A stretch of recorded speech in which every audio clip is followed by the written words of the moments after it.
we wanted to enter this year with manifesting. And what the fuck is manifesting? what the hell? I had to Google it. You did? No, I mean, I knew what it was, but I wanted to like figure out like what's the proper term, like what is it? And what did the Googles tell you? The Google says it's basically just aligning yourself with a vision. That's basically, and just saying it into the universe. Well, I've got seven tangible tips you can do to manifest your dreams. I think I have 7. We probably looked at the same Google. Oh. No, I kind of took my own. I did. I did too, but I kind of put my Zen little stuff on there. Yeah, that's what we do around here. Spin it.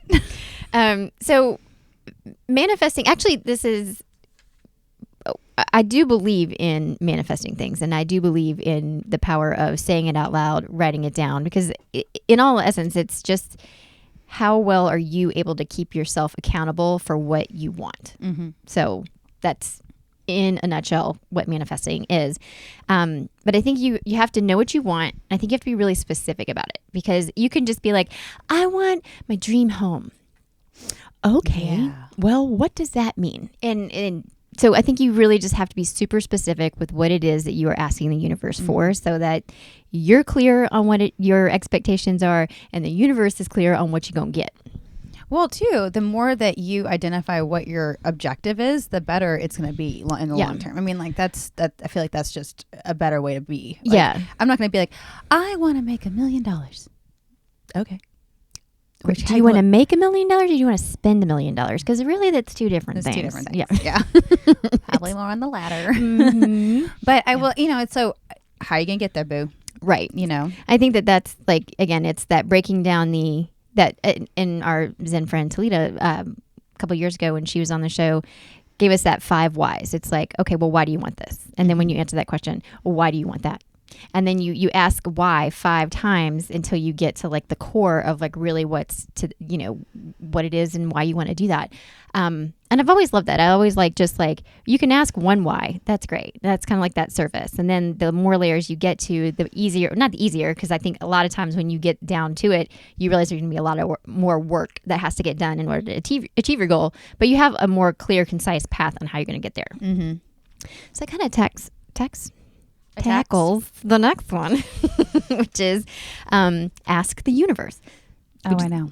I love asking the universe for stuff. Too. Sometimes they answer you. They do. I have learned that you never want to ask the universe for patience, because you know what you get? More shit that you have to be patient on. So I'll tell you. Careful. I learned that. For patience. I learned that. You know what I would ask for? Be more present. Ooh. When you're more present, and they won't give you more shit. You're like, okay, yeah, you're here. You're here in my shit. But don't ask for patience. No. Because you're going to get a lot of things that test your patience. I'm going to get back to that one. I fail that test every time. I put down, remind yourself. Remind yourself, just keep it in the forefront, like where your objective is. Mm-hmm. I think that is so powerful, even if you don't achieve that every single day.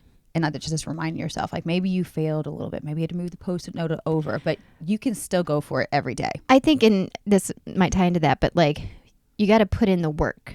But when you put in the work, you also have to trust the process. There are going to be days where you get setbacks, and there's going to be days where you go forward. And it's all about how do you show up when it's not going your way? How do you show up when there's more obstacles than there are, visions as to where the end goal is going to be? So I think it's really important. I mean, you got to see that vision, but you have to, in the vision, you also have to see all different kinds of scenarios that are going to happen. And I feel, and I wrote this down on my sheet, that's one way that I failed last year. Whenever I had a setback, I let that just marinate in my head, and it was a year of setbacks. Like, we get it. It was a shit show. Universally set us back. Yeah. But it would weigh on me heavily. And so I'm going to try to understand where I'm mentally with things better and try to be more proactive and not get set back so much. So moving into 2021. Do you feel like when you get a setback that's like your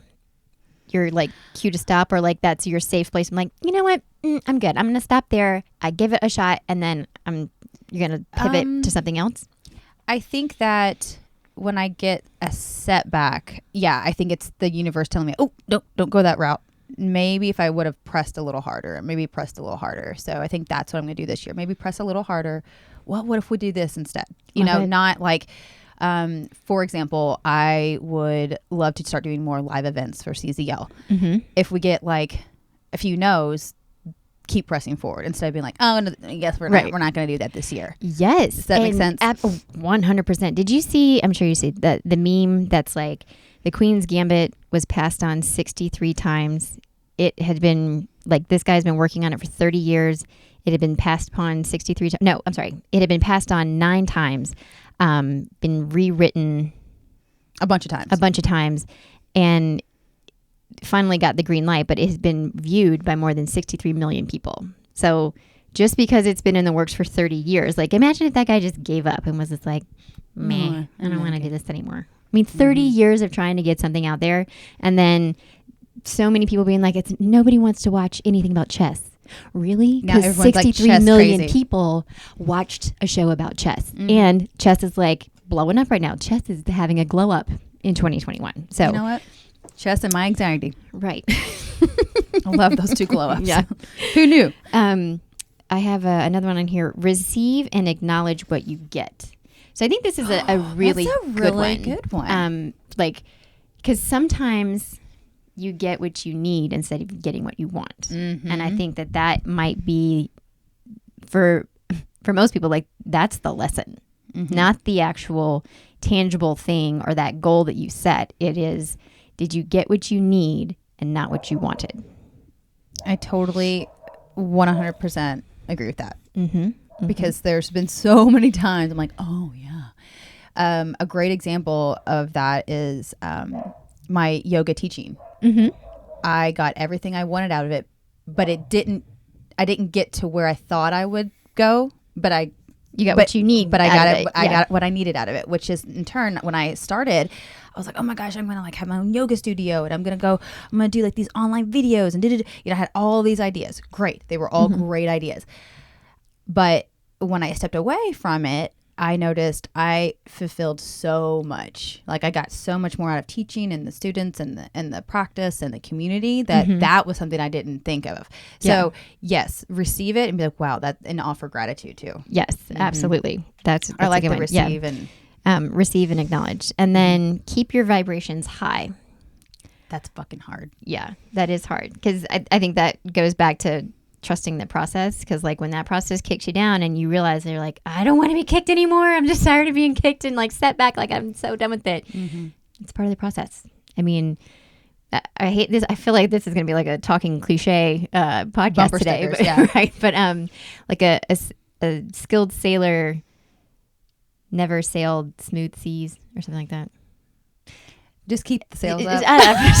Shit, I done butchered it already. I don't know. God damn it. But the idea behind totally you can't be skilled at what you're doing if you've only ever known smooth seas. So like you have to know rough waters. You have to know how to navigate storms. You have to know how to get through like the shitty of the shit, so that you know how to deal with every angle that comes at you, or at least you feel prepared enough to tackle what's in front of you.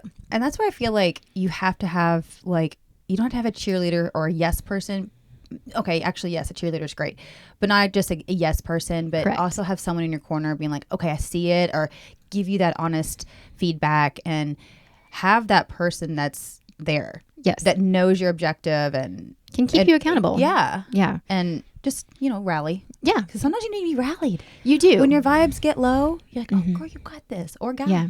Yeah, I agree with that. I mean, when your vibrations are high, you're going to attract other high vibrations, that's what you want. You want to attract the energy that's going to help you achieve your goal, what you're trying to manifest. But if you're just stuck in that constant like meh place around meh people, that's going to be your result, is just a bunch of meh. Yeah. I totally agree with that. I'm so thankful to have you and Landon mostly in my corner, because Landon's one of the most positive people. You never know, but he really, really is. But also, so are you. And so it's just like, okay, all right, let's go. Yeah, get up. Let's go. Some days I don't want to Pull go up work your out. pace, girl. Let's go. Some days I don't want to push play, but we do. But we do. Yeah, you do. And then the last one is clear your resistance. You know there's going to be struggles ahead of you. You don't have to focus on them. You just have to know they're going to come at you. So just clear it and be like, I get it. I know it's going to happen. I know it's going to be hard. I know the work is going to be hard, but I also know the work is going to be worth it. I love this analogy or just parable, I guess. So when I was kind of like in a bad mental state, I'm like, okay, one day I made a goal of I'm going to take a shower by 5. It was a small step. And then the next day it was like a shower by 12. I know I'm not talking, that's very far-fetched for right now, but it was small steps. So every small step will get you there. Yes. I love the small step like mentality because I know I'll get there. Okay, I did that. Yes. Now what? Okay, I did that. Now what? It's exciting. Yeah. And I feel like that keeps your vibes high because every little check mark is a move forward. Exactly. And sometimes moves don't have to be forward. Sometimes they can be lateral. And that's also part of the journey. And that's a beautiful space to go into. You don't always have to think that everything has to be trajected forward because that's not always part of the journey. Sometimes that lateral move sometimes is what you need to get out of like the big boulder that's in your way. You're like, I can't go over that, but I can go around it. Let me go to the side and take a little, a detour, clear that resistance.